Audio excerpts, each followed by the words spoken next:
Hi everyone, this is a quick rundown on section 3.1.1, problem 3-1, it's in the genes.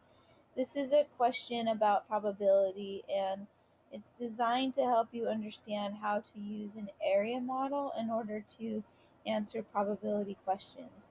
So I put the question up here at the top just to kind of give you a reminder of what it was about. But in a nutshell, it's asking questions about how many people can bend their thumbs like a hitchhiker thumb or roll their tongue like a taco. And they're making some assumptions about it's randomly distributed and that they are not dependent on one another. That will make more sense as we get further into probability, but it is important. So basically you have an area model. Here it is. This is my square. And they're going to do the same thing that we've done with other area models, which is find the area of each individual square using the information for each scenario. So first I want to tell you kind of how to answer the questions and what they mean. So we're going to ignore the numbers for a minute and just look at the question itself. So can you bend your thumb? Yes or no. Can you roll your tongue? Yes or no. Each box here in the middle tells you how you answered both of those questions. So right here I have a yes and a yes, which means I can bend my thumb and I can roll my tongue.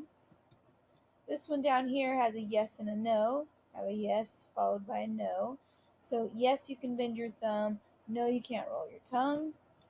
A no and a yes. And finally a no and a no, meaning no, you can't roll your tongue and no, you can't bend your thumb. The next piece of this is to put the numbers into it, and that's these halves, okay? So we're going to do the same process, but now we're going to take this half and multiply it by this half to give you what number goes in the middle of each of those. So here I have 1/2 times 1/2. You just multiply it straight across, and you get 1/4. For probability questions, it's probably easier to not reduce fractions right away. Just leave them whole for now, and then later on we can work on reducing them and explaining what those mean. So you're going to take this half and and you're going to plug it in to this box. Okay, so you end up with 1/4.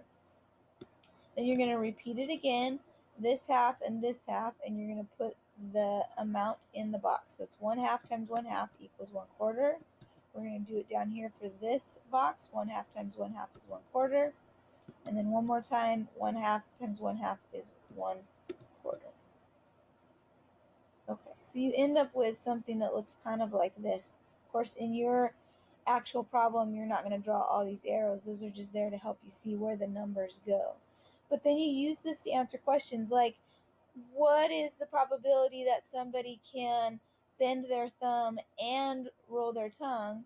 Well, the probability is just the area or the piece of the square that belongs to that answer, that yes, yes answer, and it's 1/4. If you want to know what's the probability that they can do neither, then you're going to go over here where they have 2 no answers, and again, it's 1/4. That's basically it. Pretty simple.